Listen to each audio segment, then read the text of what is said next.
Hello guys, welcome back to another video. And yes, as you can probably tell by the title, we will be doing a combined 11 of Arsenal versus Manchester United. What a game that is. It's going to be an incredible game, and it is this game week on a Sunday, and I cannot wait. And before we get started, make sure you guys like, comment, and subscribe. We're reaching ever so closely to 1,000 subscribers, so I would really appreciate it. Really help the channel if you guys click the subscribe button. And make sure you hit the notification bell if you do like content like this, because there's going to be plenty more coming your way. All right, the big game is here, guys. So we are going to be doing a combined Arsenal and Manchester United. I'm going to go with a simple 4-3-3 formation. And we are going to be starting with our goalkeepers. So we've got Aaron Ramsdale in goals, and then we've got David De Gea. Who am I going to be picking? I'm going to try and be non-biased, okay? After all, I am a football fan. I'm going to try and be non-biased and try and give Manchester United a chance, because I think this is maybe not as equal, but I think if we were to be doing this at the start of the season, there will be little to no Manchester United players in this combined 11. But now that they have turned the season around, it is going to be interesting in terms of who I pick for every single position. And let's get into it. So goalkeeper, Aaron Ramsdale and David De Gea. Look, we are looking at this season. We're not looking at an overall goalkeeper, right? Because David De Gea has been at Manchester United for about more than a decade. So, and Aaron Ramsdale has just been around for a couple of seasons with Arsenal. So in this season, we cannot neglect that Manchester United were a shambles at the start of the season. They have really turned it around, but they were a shambles. They were absolutely terrible. Start of the season, losing to Brentford, losing to Brighton. They did get a good couple of results against us. They got the first game against us, but I am going to go with Aaron Ramsdale on this one, simply because I think as an overall keeper, he's a lot better. He's a lot better with his feet. He's a good shot stopper as well. A biggest example was the last game against Tottenham, where he was absolutely phenomenal. I think it was because of him that we kept a clean sheet away from home and got a first win in the North London derby after 9 years, which was incredible. So I think no questions asked there. I think Aaron Ramsdale wins it clearly. And let's move on to our left back. So our left back, we've got Zinchenko and Luke Shaw, even though he's been playing as a centre-back for a couple of games the last couple of weeks. But we are going to be picking between Zinchenko, and we're going to be picking between Luke Shaw. Now, Luke Shaw, I think, is an incredible player. I think he gets a lot of stick. I don't think he gets the respect that he deserves. I think he's an incredible fullback. He has been playing for Manchester United for a couple of years, and I think he's been incredible for the past couple of years. So, and especially the fact that he's slotted himself in the centre-back position, and he's also been performing exceptionally there. But I'm going to treat him as a left-back, obviously, because that's where he's played for the majority of the season. And Zinchenko is an incredible player. You can clearly tell that Arsenal are a completely different team when he is playing and when he is not playing. We have to sort of adjust to whoever's playing on the left, whether that be Tomiyasu or Kieran Tierney, who, to be fair, nowhere to be seen this season. So, however, Zinchenko, with his injuries, have been inconsistent. However, when he plays, he's exceptional, whereas Luke Shaw has been sort of consistent throughout the season, if you were to compare the consistency aspect of it with Zinchenko. So I'm going to go with Luke Shaw on this one. So there you go, Manchester United fans. I have kept my promise of not being biased, even though I think Zinchenko is technically a lot better player than Luke Shaw. You cannot deny the fact that he's a great player, and he has been really good for United this season. So Luke Shaw slots in for the left-back position for me. Centre-backs. So this is going to be a little bit tricky. Or maybe not. I don't think it's as tricky as people will seem it to be. So I think in terms of Arsenal, Saliba has to go in there as a right centre-back. I think Saliba has been exceptional. The composure on this 21-year-old, and obviously the weight on his shoulder, the pressure that he had the past couple of seasons, where a lot of players and a lot of fans were asking for him to start over, the likes of David Luiz that we had, Mustafi, Socrates. So, and Arteta was very adamant to send him on loan to Marseille in the French league. But he has come back. He has answered all the critics. He's slotting so perfectly in that team, and he has not missed a beat after the World Cup as well, despite not starting a game. He looked a little bit shaky before the World Cup with a couple of performances, but we're still top of the league, and I think he's got a lot to do with it. So Saliba, for me, as a 21-year-old, slots in there very, very perfectly, and there's no arguments about there. However, the other centre-back that I would sort of choose, it has to be Raphael Varane. Raphael Varane, great player, and obviously his career speaks for himself. the winner of 5 Champions League. He has won numerous trophies with Real Madrid. He's been playing there since he was 19 years old. Scored in so many Clásicos as well against Barcelona. And I think for United, this was something that United were missing. Having the likes of Maguire there and Lindelof.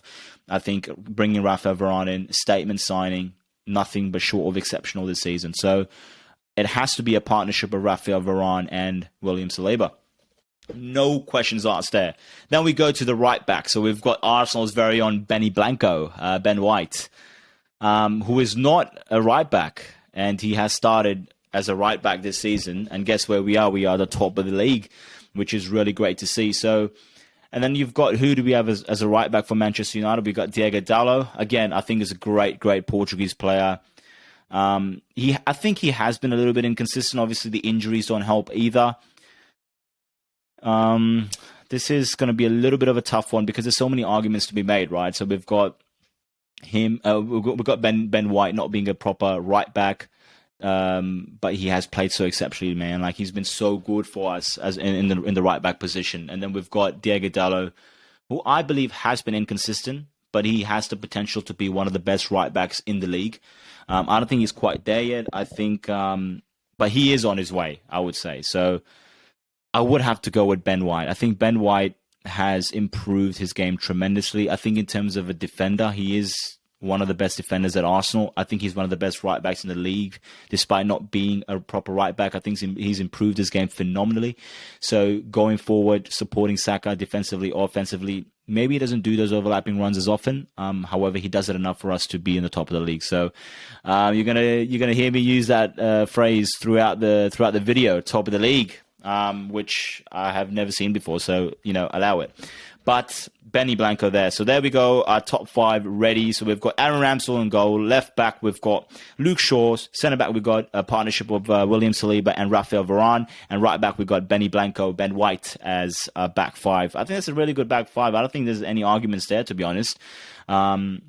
Now, I think the toughest part of this video is going to be the midfield. So as I said, we went with the 4-3-3, and we're going to start off with who's going to slot in very perfectly without any arguments is Martin Odegaard.